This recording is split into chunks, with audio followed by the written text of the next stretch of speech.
తాకట్లో ఉన్న మీ బంగారాన్ని విడిపించి ఆ రోజు ఆన్లైన్ రేటుకి కొంటాం. Sharma gold company. నమస్కారం అండి. సుమన్ టీవీ ప్రేక్షకులందరికీ శ్రీ పరాభవనామ సంవత్సర యుగాది శుభాకాంక్షలు.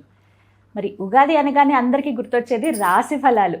మా జాతకం ఎలా ఉంది, ఈ సంవత్సరం ఎలా ఉండబోతోంది తెలుసుకుందాం. వివరించేందుకు మనతో పాటు ఉన్నారు శ్రీ జగదాంబ త్రిశక్తి పీఠం పీఠాధిపతులు తాళ్ళూరి బనారస్ బాబు గురూజీ. వారితో మాట్లాడి ద్వాదశ రాశుల జాతక ఫలితాలు ఇవాళ వీడియోలో తెలుసుకుందాం. గురుగారితో మాట్లాడదాం. గురుగారు నమస్కారం అండి. శ్రీమాత్రే నమః. గురుగారు, కుంభరాశి వారి జాతక ఫలితాలు ఈ పరాభవనామ సంవత్సరంలో ఈ విధంగా ఉన్నాయి. ఎందుకంటే ఇక మరికొద్ది రోజుల్లో శని ఏలినాటి శని పూర్తవబోతుందన్న ఆనందం వీళ్ళలో ఉంటుంది. కొద్ది రోజులు అంటే రోజులు లెక్కించుకుంటూ ఉన్నారు. కొంతమందికి ముందంతా బాగుంది, ఇప్పుడు వెళ్ళిపోయే టైంలో చాలా ఇబ్బందులు పడుతున్నామండి అని చెప్పే వాళ్ళు ఉంటారు. మరి ఈ సంవత్సరం ఎలా ఉండబోతోంది వారికి? సహజంగా అమ్మ ఏలినాటి శని 3 ఫేజెస్ అంటాం మనం. 3 ఫేజెస్గా ఉంటుంది.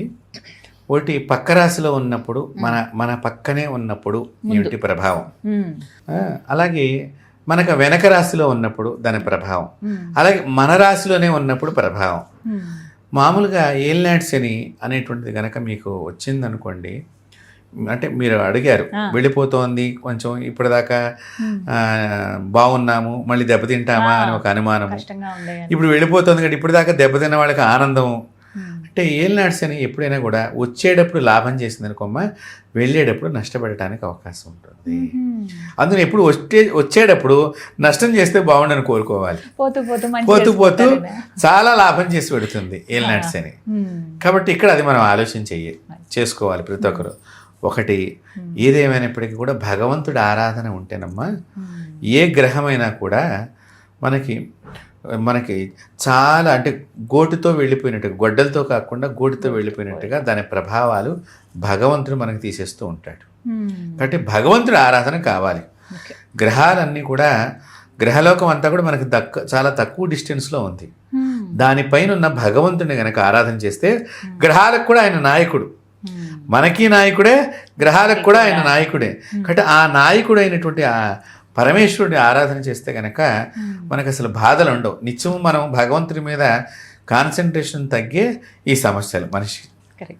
కాబట్టి ఇప్పుడు మనం కుంభరాశి వారిని కనుక చూసినట్లయితే ధనిష్ట 2 పాదాలు, శతభిష, పూర్వభద్ర 3 పాదాలు కూడా ఈ యొక్క రాశిలోకి వస్తాయమ్మా.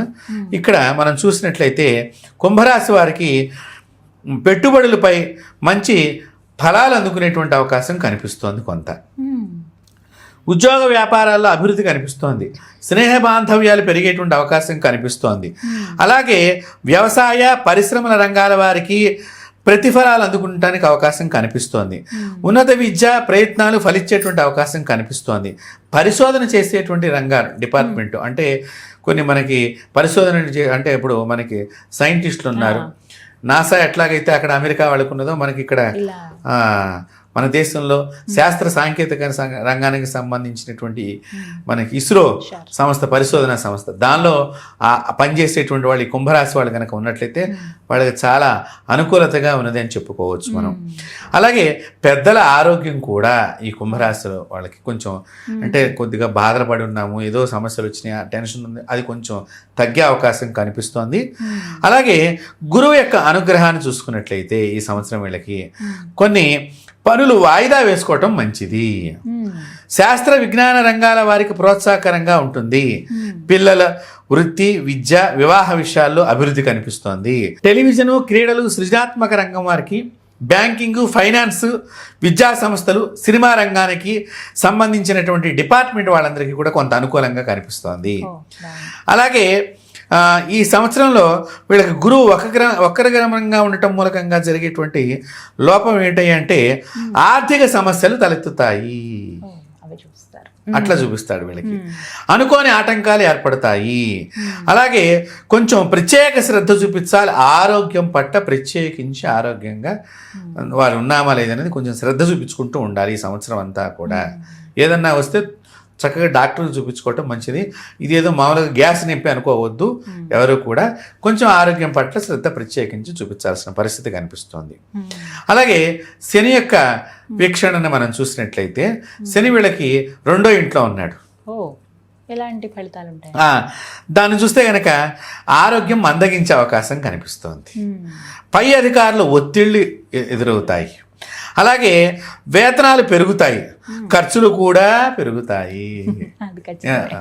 ఖర్చులు కూడా వేతనం పెరిగింది అనగానే మనకు ఆనందం ఉంటుంది. లగ్జరీ కాబట్టి ఖర్చులు కూడా పెరుగుతాయి. కాబట్టి శ్రమకు తగిన ఫలితం కనిపించటం లేదు అనే ఒక దిగాలుగా మనిషి ఉండేటువంటి అవకాశం ఈ యొక్క కుంభరాశి వారికి కనిపిస్తుంది. అంటే నేను చాలా చేస్తున్నానండి, చాలా కష్టపడ్డానండి, అయినా ఫలితం కనిపించట్లేదండి అనేటువంటి భావన ఈ కుంభరాశి వారికి కనిపిస్తోంది. అలాగే ఉద్యోగ అవకాశాలు పెరిగేటువంటి అవకాశం కూడా కనిపిస్తుంది. కొంత ఉద్యోగాలు కొత్తగా మనకి వస్తాయి అనేటువంటి అవకాశం కనిపిస్తుంది. మొదట వ్యాపారంలో ఇబ్బంది ఉన్నప్పటికీ కూడా చివరికి కొంచెం ఆ ఇబ్బందులు తగ్గేటువంటి అవకాశం కూడా కనిపిస్తోంది.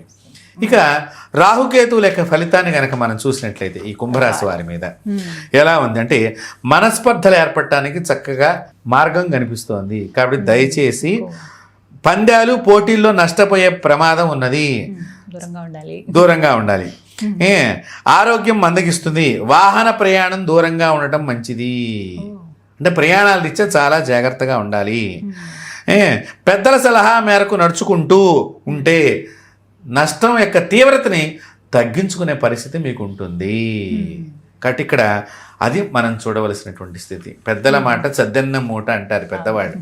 కాబట్టి వీళ్ళు ఆ పెద్దల మాటని జాగ్రత్తగా పాటించుకొని ఏదైనా సమస్య వచ్చినప్పుడు ఆ విధంగా పెడితే అవతల నుంచి కొంత ప్రెజర్స్ వీళ్ళకి తగ్గి సమస్య జటిలం కాకుండా మరింత సమస్య అవ్వకుండా వీళ్ళకి కొంత ఉపయోగంగా ఉంటుంది. అంటే దాని గురించి పెద్దల మాట వినటం వీళ్ళు ముఖ్యంగా చాలా ముఖ్యమైనటువంటి విషయం. అయితే ఇప్పుడు మనం అనుకున్న సమస్యలన్నీ తొలగిపోవాలి ఈ కుంభరాశి వారికి ఎలాంటి భగవంతుని ఆరాధన చేస్తే బాగుంటుంది అంటే కనుక లక్ష్మీ గణపతిని ఆరాధన చేయాలమ్మా. వీరు లక్ష్మీ గణపతిని కనుక ఆరాధన చేస్తే చక్కగా గణపతిని మంగళవారం రోజున పూజించడం విశేషం, చాలా విశేషం. మంగళవారం గణపతికి చాలా ప్రీతమ్మ. చాలా మందికి ఈ విషయం తెలియదు. అదేదో బుధవారం బుద్ధి వినాయకుడు అనేటువంటిది ఒకటి మనందరికీ అలవాటు అయిపోయింది. కానీ వినాయకుడిని కనుక మంగళవారం రోజున వినాయకుడి చుట్టూ ప్రదక్షిణాలు చేయటము, అలాగే సంకష్టార చతుర్థి వచ్చినప్పుడు ఆ రోజున హోమం చేయించుకోవటం, స్వామివారికి అభిషేకం చేయించుకోవటం, అలాగే గణపతి అష్టోత్తరాన్ని చక్కగా ప్రతిరోజు కనుక వీళ్ళు చదువుకుంటూ ఉండటము, లేదా శ్రీ గణేశాయ నమః. కొంతమంది పాపం చదువుకోలేని వాడు కొంతమంది ఉంటారు కదా, అందరి దృష్టిలో పెట్టుకుని శ్రీ గణేశాయ నమః ఇది రోజు కనుక 108 సార్లు స్మరణం చేసుకున్నా కానీ, గణపతి అష్టోత్తర పారాయణం చేసినా కానీ, ఇంకా చెప్పాలి అంటే స్వామివారి దగ్గర మంగళవారం రోజున ఈ గరికి పూచలు దొరుకుతాయి మనకి. చక్కగా స్వామివారికి మాల కట్టి ఆ గరికి పూచల అన్నీ ఒక కట్ట కట్టి దాని పక్కన ఒక పువ్వు, మళ్ళీ గరికి పూచ, అలాగా ఆ పువ్వు కూడా ఎరుపు రంగు పువ్వు అయితే ఇంకా మంచిదమ్మా. ఈ ఎరుపు రంగు పువ్వుతో ఉండేటువంటి గరికి పూచల మాల గనక స్వామివారి మెడలో వేసినట్లయితే మీ అందరికీ కూడా కుంభరాశి వారికి చక్కగా శుభప్రదమైనటువంటి జీవితాన్ని పొందుతారు. ఇదే చక్కటి పరిహారం.